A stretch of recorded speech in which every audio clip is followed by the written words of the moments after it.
আসসালামু আলাইকুম। আলফি বাংলা নিউজে আপনাকে জানাচ্ছি স্বাগত। এখন শুনবেন দেশের আলোচিত খবরের শিরোনাম।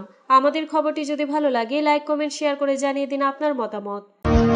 ইসরায়েলি হামলায় সিরিয়ায় নিহত ১৩ জন। ইন্দোনেশিয়ায় ভয়াবহ বন্যায় নিহতের সংখ্যা বেড়ে ৮০ জন। ইমরান খানের মৃত্যুর গুঞ্জন, যা জানাল পাকিস্তান সরকার ও পিটিআই। তৃতীয় বিশ্বের দেশ থেকে অভিবাসন স্থায়ীভাবে স্থগিত করার পরিকল্পনা করছেন ট্রাম্প। যুক্তরাষ্ট্র প্রস্তাবিত শান্তি পরিকল্পনা নিয়ে আশাবাদী পুতিন, সতর্কও করলেন ইউক্রেনকে। সৌদি আরব কেন ইসরায়েলের সঙ্গে সম্পর্ক গড়ছে না, অন্যান্য মুসলিম দেশের অবস্থান কি? সিরিয়ার দামেস্কের বিভিন্ন এলাকায় ভোররাতে হামলা চালিয়েছে ইসরায়েলি বাহিনী।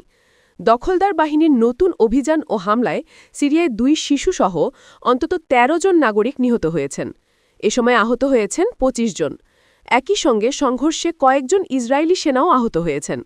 শুক্রবার ২৮ নভেম্বর আল জাজিরার এক প্রতিবেদন থেকে তথ্য জানা যায়। প্রতিবেদনে বলা হয়, ইসরায়েলি বাহিনীর স্থল অভিযান ও গোলাবর্ষণে বেইথ জিন এলাকার বহু পরিবার ঘর ছেড়ে নিরাপদ স্থানে পালিয়ে যেতে বাধ্য হয়েছে। এছাড়া পুরো এলাকা জুড়ে ইসরায়েলি ড্রোন টহল দিতে দেখা গেছে। স্থানীয় সূত্র আল জাজিরাকে জানিয়েছে, বেইথ জিনকে লক্ষ্য করে ইসরায়েলি আর্টিলারি ও ক্ষেপণাস্ত্র হামলায় আরও কয়েকজন নিহত ও আহত হওয়ার সম্ভাবনা রয়েছে। অভিযানে ইসরায়েলি বাহিনীর সঙ্গে স্থানীয় বাসিন্দাদের সংঘর্ষ ছড়িয়ে পড়ে।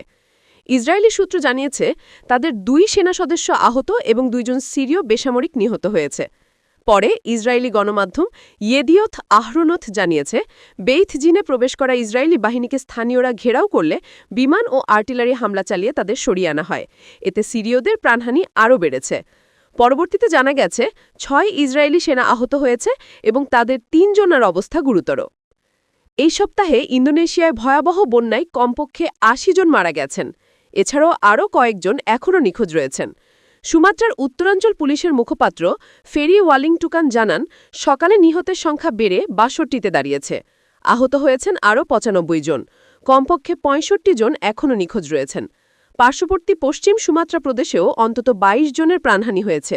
স্থানীয় দুর্যোগ ব্যবস্থাপনা সংস্থার তথ্য অনুযায়ী সেখানে এখনও ১২ জন নিখোঁজ রয়েছেন। এদিকে শুক্রবার দক্ষিণ পূর্ব এশিয়ার বিস্তীর্ণ অঞ্চলে বন্যায় মৃত্যুর সংখ্যা বেড়ে দাঁড়িয়েছে ১৮৩ জনে। ইন্দোনেশিয়া, মালয়েশিয়া এবং থাইল্যান্ডের বিস্তীর্ণ অংশ ১ সপ্তাহ ধরে ঘূর্ণিঝড়ের প্রভাবে বৃষ্টিপাতের কবলে পড়েছে। ফলে দক্ষিণ পূর্ব এশিয়ার এই অঞ্চল সবচেয়ে ভয়াবহ বন্যার মুখোমুখি হচ্ছে। ইন্দোনেশিয়া, মালয়েশিয়া এবং থাইল্যান্ড জুড়ে লক্ষ লক্ষ মানুষ ক্ষতিগ্রস্ত হয়েছে। পানি কমতে শুরু করার সঙ্গে সঙ্গে এই অঞ্চলের কর্তৃপক্ষ আটকা পড়া নাগরিকদের উদ্ধার, বিদ্যুৎ ও যোগাযোগ পুনরুদ্ধার এবং পুনরুদ্ধার প্রচেষ্টার সমন্বয় সাধনের জন্য কাজ করছে। কিন্তু কেবল দক্ষিণ পূর্ব এশিয়াই নয়, শ্রীলঙ্কায় এই সপ্তাহে ভারী বৃষ্টিপাতের ফলে কমপক্ষে ৫৬ জন মারা গেছেন এবং ২১ জন এখনও নিখোঁজ রয়েছেন। শ্রীলঙ্কা শুক্রবার আরও তীব্র আবহাওয়ার জন্য প্রস্তুতি নিচ্ছে, কারণ ঘূর্ণিঝড় ডিটুয়া তার পূর্ব উপকূল বরাবর অগ্রসর হচ্ছে। থাইল্যান্ড সরকার জানিয়েছে, তাদের দক্ষিণ অঞ্চলের ৮টি প্রদেশে বন্যায় এখন পর্যন্ত ৮৭ জনের মৃত্যুর খবর পাওয়া গেছে। ক্ষতিগ্রস্ত মানুষের সংখ্যা ছাড়িয়েছে ৩৫ লক্ষ। সূত্র বিবিসি, দ্য সান, মালয়েশিয়া। সামাজিক যোগাযোগ মাধ্যম ও বিদেশি গণমাধ্যমে পাকিস্তান তেহরিকে ইনসাফ পিটিআই প্রধান ইমরান খানের অসুস্থতা নিয়ে গুঞ্জন ছড়িয়ে পড়লেও বৃহস্পতিবার সরকার ও পিটিআই বিষয়টি ভিত্তিহীন বলে জানিয়েছে। বর্তমানে আদিয়ালা কারাগারের একান্ত সেলে থাকা সাবেক প্রধানমন্ত্রী সম্পূর্ণ সুস্থ আছেন বলে জানানো হয়। পাকিস্তানি সংবাদ মাধ্যম দ্য ডনের প্রতিবেদন অনুযায়ী ইমরান খানের সঙ্গে সাক্ষাতের অনুমতি না মেলায় এদিন কারাগারের বাইরে অবস্থান নেন খাইবার পাখতুনখোয়ার মুখ্যমন্ত্রী সোহাইল আফ্রিদি। দায়িত্ব নেওয়ার পর অষ্টমবারের মতো দলের কারাবন্দী নেতার সঙ্গে আফ্রিদির দেখা করার চেষ্টা এটি। ইমরানের আইনজীবী, চিকিৎসক বা পরিবারের সদস্যদেরও দেখা করার সুযোগ দেওয়া হয়নি। এ অবস্থায় তার শারীরিক অবস্থার অবনতি ও তাকে উচ্চ নিরাপত্তার কারাগারে স্থানান্তরের গুঞ্জন ছড়িয়ে পড়ে, যার খবর প্রকাশ করে জাপানি একটি পত্রিকা ও বিবিসি। সকাল থেকেই সামাজিক মাধ্যমে ইমরান খান কোথায় হ্যাশট্যাগ ট্রেন্ড করতে থাকে। পিটিআইয়ের বিবৃতি অনুযায়ী ইমরানের ছেলে কাসিম খান আন্তর্জাতিক সম্প্রদায় ও মানবাধিকার সংস্থাগুলোর কাছে তার বাবা যে জীবিত তার প্রমাণ ও আদালতের নির্দেশ মতে সাক্ষাৎ ও অমানবিক বিচ্ছিন্নতা অবসানের আহ্বান জানান। অন্যদিকে প্রধানমন্ত্রী রাজনৈতিক উপদেষ্টা রানা সানাউল্লাহ এআরওয়াই নিউজকে বলেন, ইমরান খান ভালো আছেন এবং তার স্বাস্থ্য পরীক্ষা নিরীক্ষার জন্য একটি দল নিয়মিত কাজ করছে। চিকিৎসা, খাদ্যাভ্যাস, ব্যায়াম সবকিছুর দিকেই যথাযথ নজর দেওয়া হচ্ছে, দাবি তার। পিটিআই নেতা আলী জাফরও ডন নিউজ টিভিকে বলেন, সৃষ্টিকর্তাকে ধন্যবাদ, খবরটি ভিত্তিহীন, তবে এখনই সরকারের উচিত আমাদের সাক্ষাতের সুযোগ দেওয়া, তাহলেই সবাই নিশ্চিত হতে পারবেন। মার্কিন প্রেসিডেন্ট ডোনাল্ড ট্রাম্প বলেছেন তিনি তৃতীয় বিশ্বের দেশ থেকে যুক্তরাষ্ট্রে অভিবাসন স্থগিত করার পরিকল্পনা করেছেন। তবে তিনি তৃতীয় বিশ্বের দেশ বলে কাদের বুঝিয়েছেন সেটি পরিষ্কার করেননি। ওয়াশিংটনে একজন আফগান নাগরিক দুজন ন্যাশনাল গার্ড সৈন্যকে গুলি করেছেন বলে অভিযোগ ওঠার একদিন পর গতকাল বৃহস্পতিবার ট্রাম্পে ঘোষণা দিলেন। ট্রাম্প সামাজিক যোগাযোগ মাধ্যমে একটি পোস্টে লিখেছেন, যুক্তরাষ্ট্রের ব্যবস্থা পুরোপুরি স্থিতিশীল করে তোলার সুযোগ করে দিতে আমি তৃতীয় বিশ্বের সব দেশ থেকে অভিবাসন স্থায়ীভাবে স্থগিত করব। মার্কিন প্রেসিডেন্ট হুমকি দিয়ে আরও লিখেছেন, তার পূর্ববর্তী জো বাইডেনের আমলে দেওয়া লাখ লাখ অভিবাসনের অনুমোদন বাতিল করা হবে।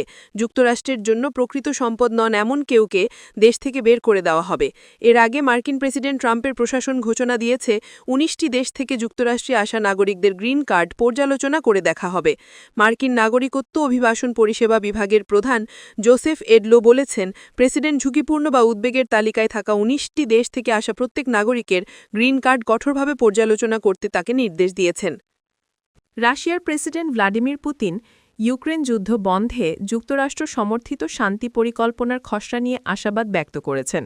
তার মতে এটি ভবিষ্যতে কোনো চুক্তির ভিত্তি হিসেবে কাজ করতে পারে। রাশিয়া গুরুত্বপূর্ণ আলোচনার জন্য প্রস্তুত আছে বলেও উল্লেখ করেছেন তিনি। বৃহস্পতিবার কিরগিস্তানের রাষ্ট্রীয় সফর চলাকালেই সাংবাদিকদের সঙ্গে কথা বলেন পুতিন। তিনি স্বীকার করেছেন, আলোচনার ক্ষেত্রে যুক্তরাষ্ট্র রাশিয়ার অবস্থানকে বিবেচনায় নিয়েছে। তবে তিনি বলেন, কিছু বিষয় এখনও চূড়ান্ত করা বাকি আছে। খসড়া পরিকল্পনাটির বিষয়ে পুতিন বলেন, সাধারণভাবে আমরা একমত যে এটি ভবিষ্যৎ চুক্তিগুলোর ভিত্তি হতে পারে। আরও আলোচনার জন্য মার্কিন প্রেসিডেন্ট ডোনাল্ড ট্রাম্পের বিশেষ দূত স্টিভ উইটকফ শীঘ্রই মস্কো সফর করবেন বলেও উল্লেখ করেন পুতিন। তিনি বলেন, রাশিয়ার নিয়ন্ত্রণাধীন ডনবাস ও ক্রিমিয়া অঞ্চলের বিষয়টি আলোচনায় গুরুত্ব পাবে। গত সপ্তাহে ইউক্রেন যুদ্ধের অবসানের জন্য যুক্তরাষ্ট্রের ২৮ দফা শান্তি পরিকল্পনার খসড়া ফাঁস হয়ে যায়। প্রস্তাবটি কার্যকর হলে রাশিয়া বেশি সুবিধা পাবে বলে মনে করা হচ্ছে।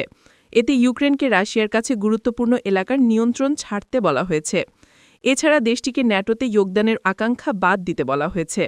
পরে ইউক্রেনের সঙ্গে আলাপের ভিত্তিতে পরিকল্পনায় কিছু পরিবর্তন আনা হয়েছে।